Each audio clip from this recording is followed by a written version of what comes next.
We want to say welcome back to our discussion segment on Good Morning Anambra today. And this very segment, we're going to talk about raising children today.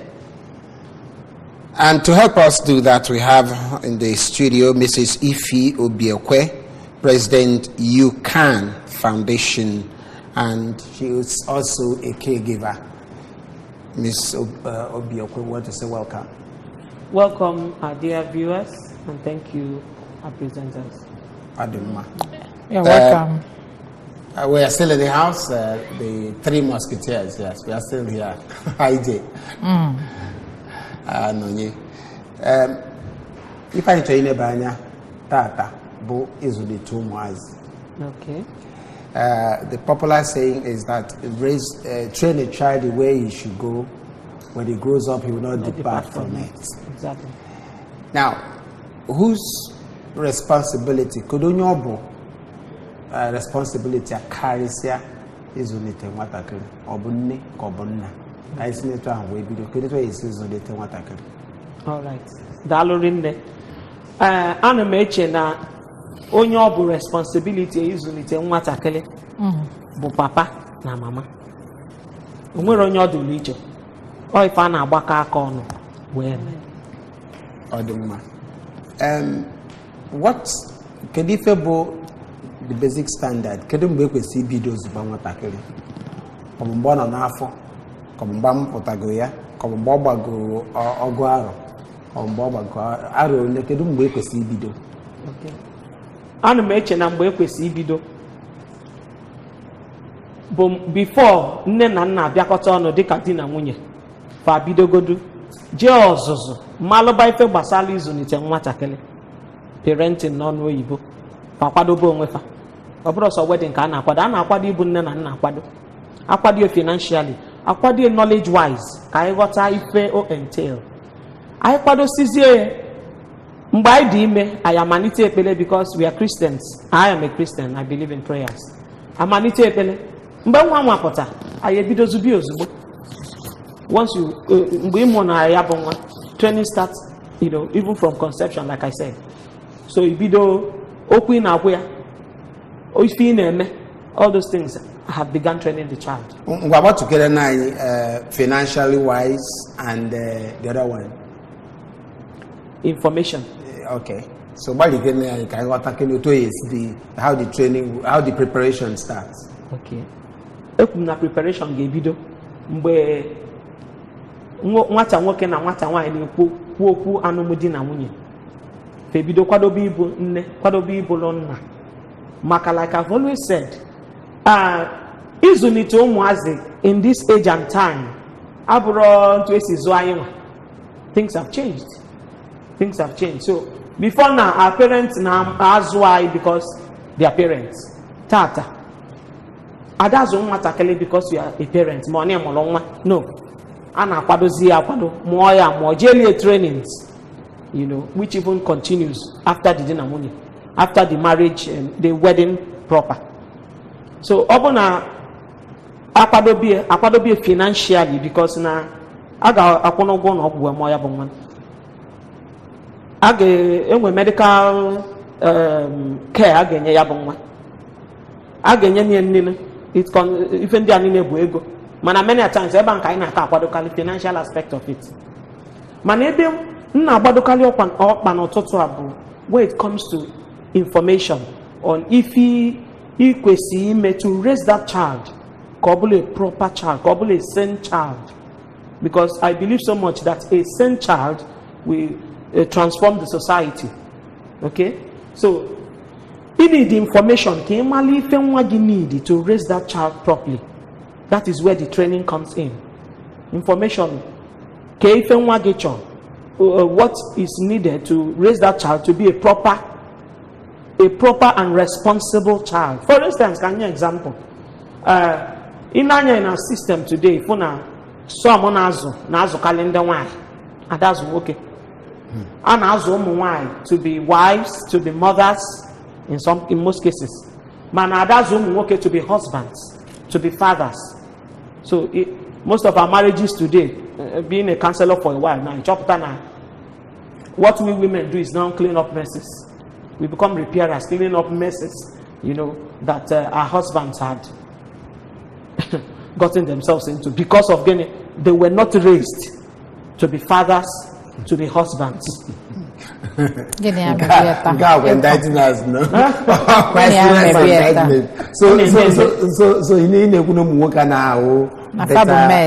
parents. They were not raised with that mindset to parent. When you started, whose responsibility is it? Yes.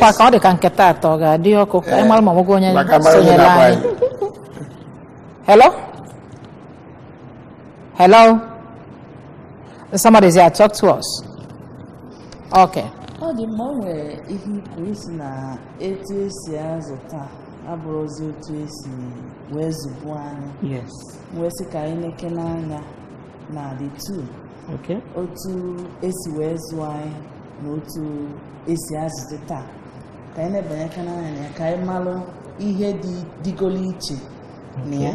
Maka na o nwere ebe nọ a na-ekwu okwu na ofu onye na-akọwa na mgbe azụ ha na ha na-eji okwu eje akwụkwọ bụla akpati n'isi na kịta na ha na-ebuzi ụmụazụ ma na-eje ha akwụkwọ bunyecha ha nne.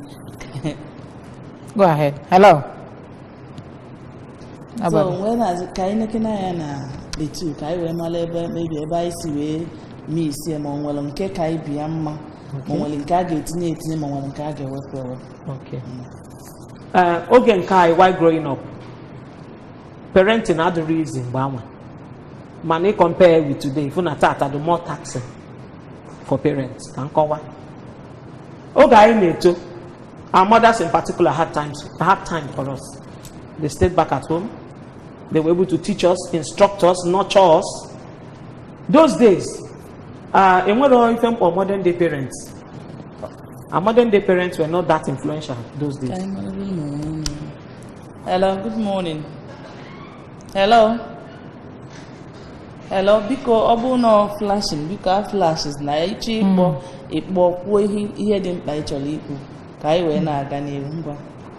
So, those days, enwero much of these modern day parents enwelota. Let me give an example of these modern day parents. TV was there those days.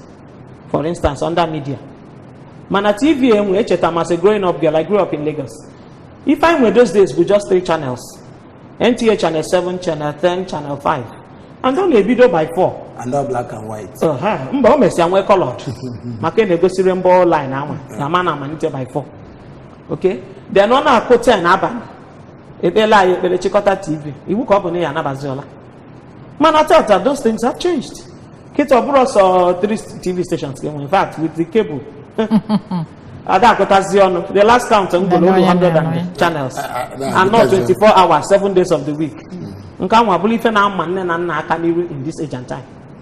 Okay? So with the media, the children can focus there, get all their information, get nurtured by the media and everything. Also, when our parents in those days, like I said, they had time for us, our mothers in particular, had time for us. They were able to nurture and teach us. Today, we're talking of corporate women today, corporates, everything. So our mothers are out there. They don't understand what it is to parent again. Mothers these days, I ain't trying to and no problem. Okay, but now the problem, because we have lost consciousness that parenting today, we see intentional parenting. If I'm amazing those days, like by default, as I always say. No, if you got a feast and you're going in a low, you check you do low, you got a man or gift and things like that, so that you can be able to plan, set goals, and commit to those plans when it comes to parenting.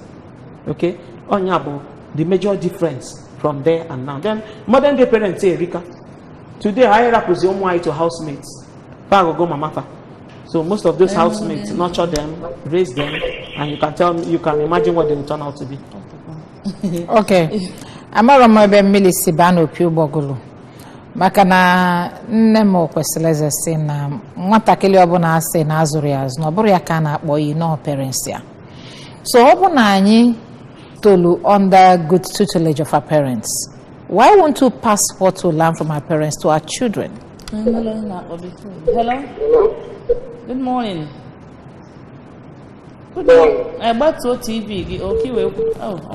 Okay. So why can't we pass what we learn from our parents to our children? Like I said, everything has changed. Agwangena then, we only had 3 TV stations. Mana now, it's a different ballgame. Okay? Then, most of our women were not high profile, whatever. But today, reverse is the case. Today, a lot of challenges. Like those days, we played indoor games. Our parents could control. There was a huge, parents could actually control what the kids were doing. Manata or they run to Haman. Because those days, opening a bag of not 10 and suwe now, even there one. But today, oh no, you will agree with me, even about indoor games. Those days were outdoor games. But my mom went in a meeting in a church, all the more poor, or no labor, or Walanga for me. Manaketa, man, not be my mom. Total phone, your mama do about pornography colors. Okay? So indoor games, all those things, when I'm a pattern or those things were not available those days, and that's why. That's why parents today need to consciously and intentionally set goals to parent. Because the question that I got sikita na mbawa kakita amma n'ezo ụmụaka anyị wee maleba isi wee mise ya wee ma monwe ihe anyị ga-etinye wee metakwa ya ọfụma m wee ka anyị malụ onye na-ebe a. Hello, good morning. Hello, good morning. Ka onye na-akpọ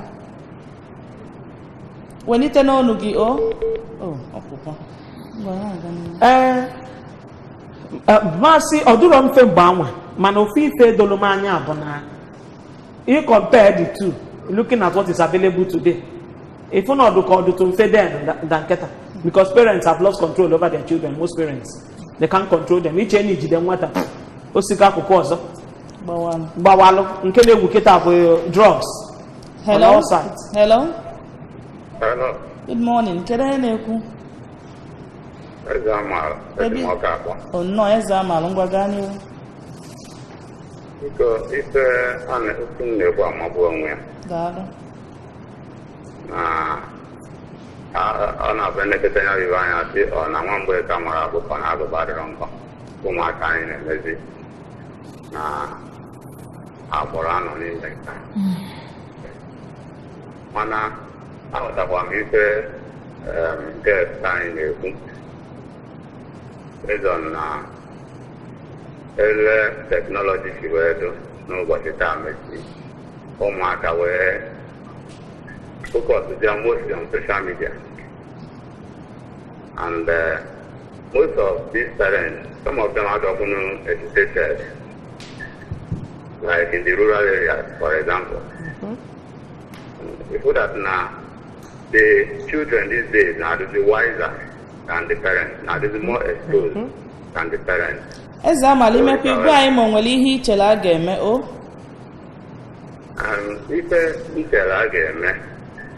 If our girls will even do that like that is our animal because they are parents good for parenting and then be committed towards achieving those goals.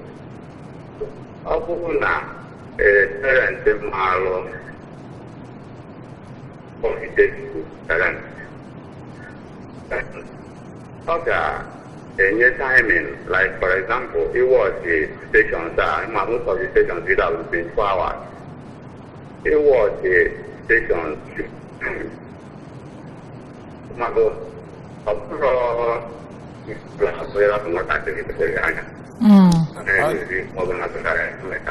Ademma. Dalo. Ezamalo, Dalo. Thank you. Dalo. Okay. Okay. Okay, you've if you know if on a well on a support of your analysis concerning this as a little more. Mana kind of a single parent who kids in the down of. Yes. How? Intentional. You are intentional. Saying intentional parenting. Oh, nyaka no keta. Ngabuli kenya. Intentional lab we ga plan that parenting. And kike see plan ya bu ni geje training like I said.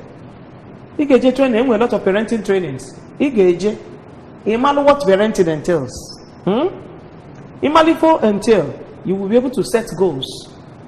Then you do committed to accomplishing it. You've emphasized so much on training. Yes. Are there schools where you can go and get this training, or where do we get this kind of training you're talking about? I'm here in Anambra. I may not say this place, but I organize trainings. In fact, I take the trainings because now around here we don't understand it so much. Where I grew up in Lagos and where I have friends too, they organize the trainings with so much money and people come pay and come to learn. Okay? Manaba, I have got other trainings at all. So what I simply do is to now take those trainings to where we meet caregivers and people who are parents. Take them to the like marketplaces, like government offices. I've been able to, like I was once at Federal Inland Revenue Service. They saw one of my publications and invited me. So I organized the parenting class for them. Okay. So that's what I do. I use, maybe in the market, they have fellowship time. Use those times to reach out to them, to open their eyes to the realities of ground and what they ought to do. Do you also go to churches? I've been doing that for a long while now. Okay. Churches, during church service, during meetings, August meetings, just name it. Okay, let's have a little of that training now. Train us. How do we take care of these children? Or is there no hope again? There's hope in Christ. There's hope. How do we train them? What's the training entailing? We need to understand basic needs of children. We start there. When we understand their basic needs, they have about 5 of them. We understand them. Then we see how we can apply them. Okay? And then the key thing for the 21st century now, or parenting today, is for you to create time.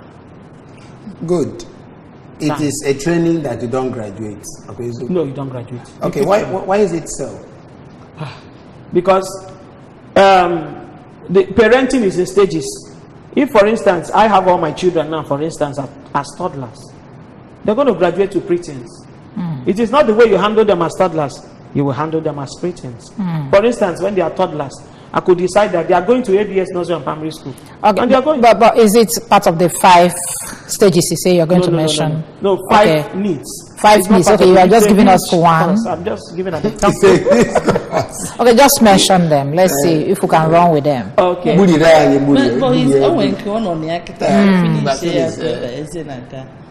Okay. You need to. The thing is, it's not the way you handle the toddler. The way you handle the toddler, yes, that you handle the preteen. For instance, I said the toddlers. If I live in Oka, for instance, and there's an ABS primary school, I could decide that you children, you are moving to ABS primary school, and they are like, yes, mommy, they are moving. They won't challenge you. You are their everything. Then, when they get to preteens, they begin to look at what you're doing and begin to ask questions. And by the time they are teenagers, they can challenge you.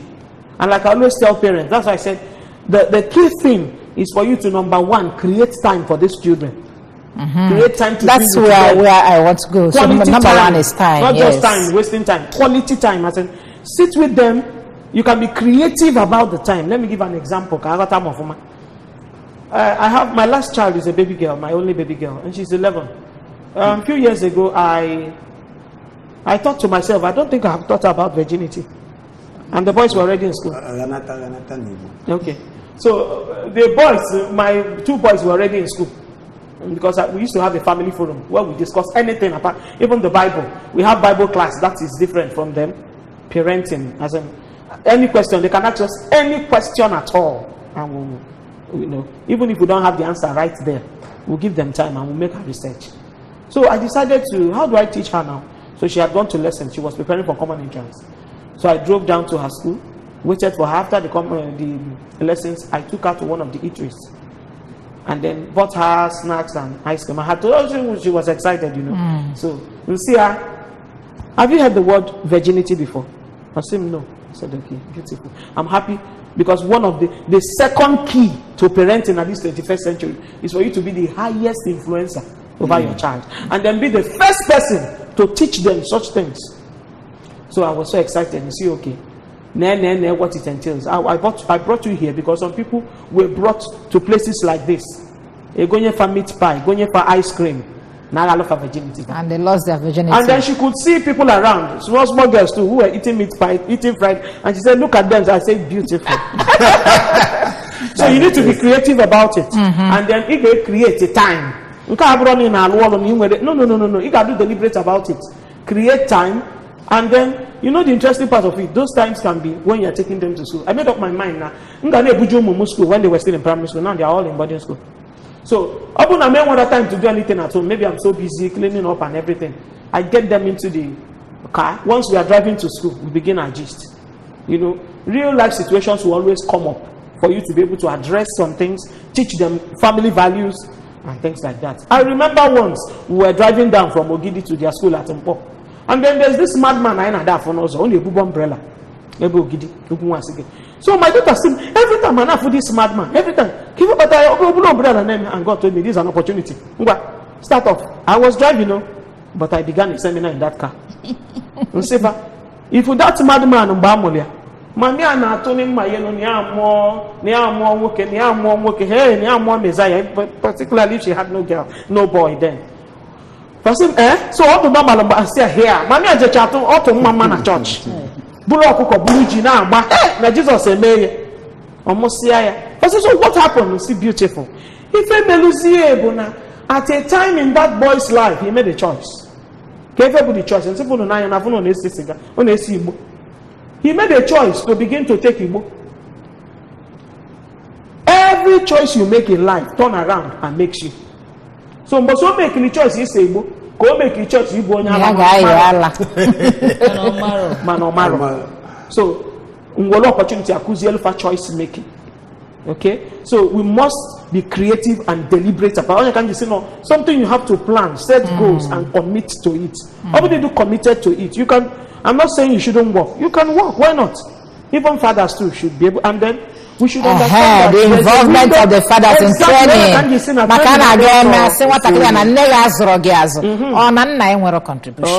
Contribution. When I was at building material market, I asked them, if you still have children who are toddlers, from birth to about 13 or 12, you have a window of opportunity. Spend time with them. Shut down that main market, your shade. You can always do business. You can always make money. You can't. You may not be able to get it back. Okay, all the maka time kita ka aikukani of ma because ụfọdụ ga-asị gị na economy esika. Ụfọdụ ga-asị gị na onwe mbọ m na ndị ụfọdụ chọrọ ịkụcha n'ihe. Onwe ga-asị gị na ọ dịka di ga-eji ego na ya ka iji ekwu otu a. Mgbe na-asị ka anyị makenelu kedu otu anyị ga-esi wee nwee ike wee create this time wee nyekene ụmụazị because na ana m afụta danger n'ihe ị na-ekwu na when we miss it in these children n'ọkwa nnukwu ya. So ka anyị makenelu otu a ga-esi wee nyelu ndị be anyị aka kọwa kene this time of a thing because when they are on a bank or 7 or 6:30 or not 7:30 and stuff like that. Cake I get when yaka cake created this time of fun. Okay. Obona, for instance, Nina alone a bank, bulu wine. Especially can say why. And you still have umuazibu toddlers or can have two men. Hello, good morning. Morning. I'm coming from Uri. Kedafagi. I'm from Clayton Sokoye. Festus. My contribution,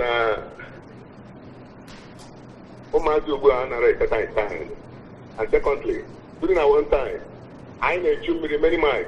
And this time around, boreholes to everywhere. So maybe I know how to when I help achievement. And the type of food I put now, a man that you don't even have more lazy. So they do not want to get the good to a back or if I have a leg in Oko. So that's my own contribution. Thank you. And I can check a Jerry and I sense again develop sense of patience and develop. You put your contribution and then and the time now choose your son. And then Nabiko, you must be deliberate about your parenting. It's her duty. It is your own duty as well to parent. Parent your boys, parent your daughters. Create time for them. Talk to them. I always urge parents and say, we were once like them. What happened? Okay? and God helped me to overcome. On came a mistake, and natural kapame kwazi. Mbutu oyo bula kukonsifa. Ne, what happened in my own time. Ne, ife me. Ne can say die. Ne can say ali choko on die. Anu meche ni ne mi fe ndia. Webu bezi chukwu ụzọ. Diko onye nna. Ụfọdụ ndị nna ada akọ dị akụkọ. Ya ma ebo ye bido. Every father wants to be a perfect father. In just 1 minute and a word of running off. Can you hear how You Can Foundation? You Can Foundation by an NGO. We are registered under the Women's Affairs Commission here in Oka. If I name Mebo, if a basalo family, child protection and child preservation. Nkai ne kukali okweketa abu child sexual abuse. Kai ge se banaria. If I get me makandi abuse go, how do we help them out? If they speak up, makai na gagali na schools. Open no one speak up. How do we go about it? And thank God for the government. Give a name at least from which are their offices in our major hospitals, and they are taking charge of so many things. All right. About children. Yes, we are raising children. We go to schools because I chop no. So what do? We take the gospel of parenting to them where they are. Okay. We want to thank you very much. I need Mrs. Ifi Obiekwe, President You Can Foundation, and you also a caregiver. We're going to invite you again. Thank you, sir. To be with us. Thank you, madam. Thank you, madam. Thank you. Well, we are really going to run from here. We thank you so much for your contributions and all that you've done to make today's edition of the program a success. We thank our producer, our cameraman, and of course all those who made their inputs, even those that called us. We say thank you so very much. Aija, what do you say? Yeah, we must go. We'll see you tomorrow morning. God bless you. We so much appreciate your time here on Good Morning Anambra episode of today. Do join us again tomorrow. So let's meet tomorrow, God willing.